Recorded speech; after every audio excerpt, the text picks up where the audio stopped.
तेरी प्यारी प्यारी दो अखियां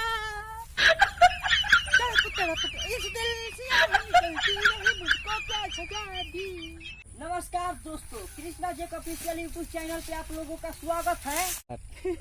वीडियो में इतना रस भर देवे कि एकदम रातों रात गोली खानी वायरल हो जाए।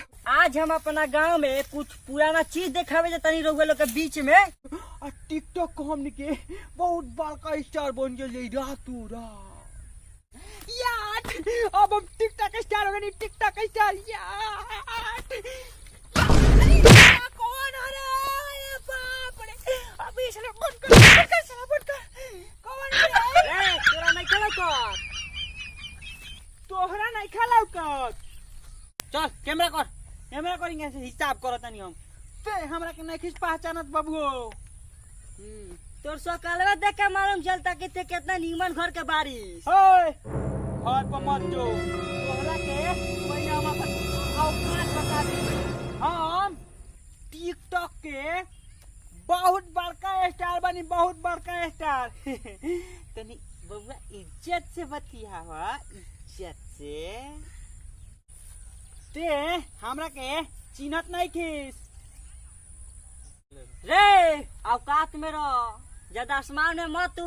ते हमरा के चिन्हत नहीं खू, यूट्यूब पर काम करेनी, यूट्यूबर है समझ ली। तोर बाप बाप दादा पर जाइबे तो जान से तोरा हाथ धोक पड़ी रे। पानी ले जल्दी, जान से तोरा हाथ धोक पड़ी। क्या बुझता है रे? टिकटॉक को बहुत बड़ा है, जान से हाथ धोक पड़ी। हमरा बाप दादा पर जाइबे तो जान से हाथ धोक पड़ी। अजय क्या बुझ ली? बाप बाप होला, बेटा बेटा होला। तेरी प्यारी प्यारी दो अखियां तारी पाही मुझे सारी रतिया।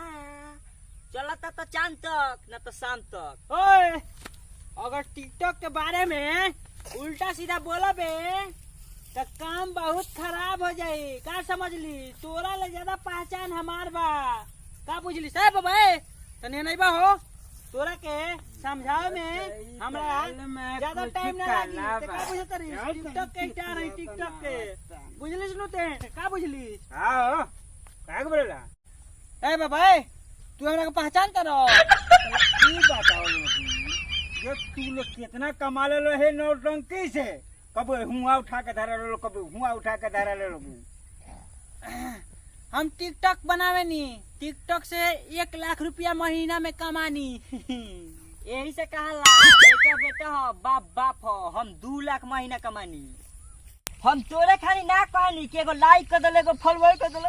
हमर फॉलोवर नहीं खेला बाढ़ बुझले। बाप बाप होला, बेटा बेटा होला, बुझले बबुआ। झगड़ा झुगड़ा तू लो मत कर लो। तू अपना जगह सही बाड़ा, वो अपना जगह सही बाड़ा। तू टिकटॉक पर बाड़ा, वो यूट्यूब पर बाड़ा। मिलजुल कर बनाओ लोग, आगे बढ़ा लोग, उनते ओकरे कहल जाला। तू अपना मेहनत से बढ़ाता रह, ये अपना मेहनत से बढ़ाता रह, ये अपना कर्म से बढ़ाता रह, तू अपना कर्म से बढ़ाता रह। दोनों जना मेहनत करो लोगिन, दोनों जना नाम कमा लोगिन, और दोनों जना मिल के राय से रह।